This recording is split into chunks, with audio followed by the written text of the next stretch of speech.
Oi pessoal, tudo bem?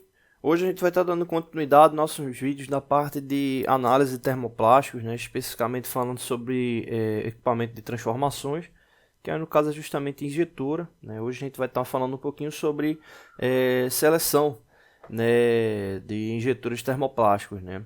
Bom, basicamente o que acontece, as injetoras elas tiveram um aumento muito grande de sua tecnologia embarcada nos últimos 20 anos, né, fazendo com que tivesse uma série de modificações no que diz respeito a características do processo de injeção, né, mas basicamente o conceito lógico ele ainda permanece o mesmo, obviamente, né, até mantendo a característica do tipo de equipamento.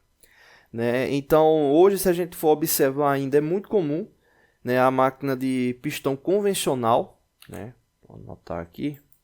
Né? Então, é muito comum a máquina de pistão convencional, né, justamente desse tipo da imagem que vocês estão vendo. Né? Ela acaba sendo mais comum. De qualquer maneira, ela teve um avanço muito grande na parte de segurança. Né? A gente aqui no Brasil atende a norma de segurança NR12. Né? Então teve um avanço muito grande. Então você tem a máquina convencional, que é justamente a máquina de pistão, né? Que acaba sendo uma das mais comuns. Né? Essas máquinas elas basicamente se dividem em dois grupos, né? Onde você vai ter o cilindro de injeção na horizontal, né? E o cilindro de injeção na vertical.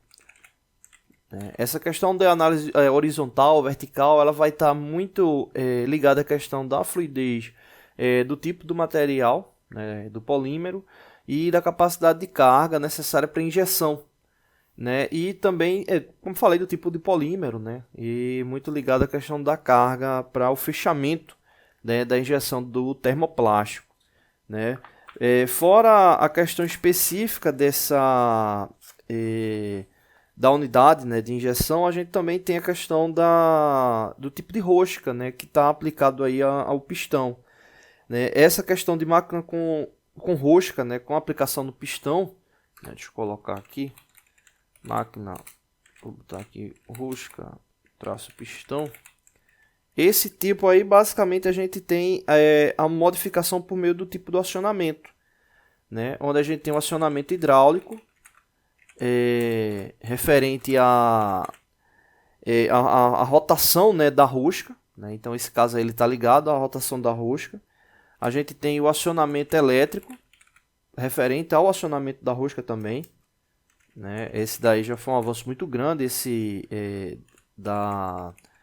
do acionamento elétrico. E a gente também tem um tipo que leva em consideração a pré-plastificação durante o processo, né? Que ocorre de forma hidráulica também. Né? Vou colocar ele aqui, pré-plastificado.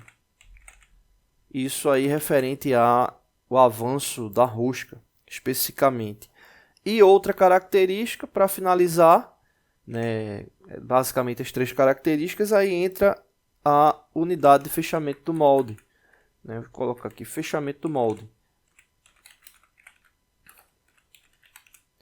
Né, que nesse caso aí entra em consideração o fechamento horizontal, né, que é o mais comum, né, e fechamento com articulação. Esse fechamento com articulação pode ser horizontal ou vertical. Né? Então você pode analisar que existem várias características no que diz respeito à aplicação. Né? O grande detalhe é a fluidez do material, do polímero, a capacidade de fechamento e, consequentemente, o resfriamento para a retirada do produto, né? Já que vai ser um produto plástico, né? Um polímero. Né? Então, nesse caso aí, a gente tem que sempre entender que a seleção ela é fundamental para que o trabalho ele seja efetivo, né? Durante o processo de injeção. Né? Cada tipo que a gente for analisar de unidade de injetor ou de fechamento vai ter vantagens e desvantagens. Né? Então, é a análise que a gente vai estar fazendo aí nesses vídeos para entender melhor como é que funciona essa característica de seleção. Né, no que diz respeito à injetora. Né? Então, exemplo, essa mudança no que diz respeito ao tipo de rosca, a unidade de fechamento, né? Exemplo, se vai ser articulado ou hidráulico, né? Porque um se utiliza no outro, né? Ou seja, qual é o que vai te dar mais ciclos, né? Ou seja, mais processos de fechamento de molde e, consequentemente, mais produtos. né? Entra também a questão da capacidade de fechamento, né? Qual vai ser a carga, né? Hoje você tem fechamentos aí com valores elevadíssimos de pressão, né? Exemplo, 500 toneladas de pressão, né? Mas para você utilizar uma carga como essa daí, você tem uma questão específica no polímero, né? Então aí entra todas essas análises, tá bom? No próximo vídeo a gente vai estar falando mais sobre essas características. Não deixe de se inscrever no canal, toda semana tem vídeo novo.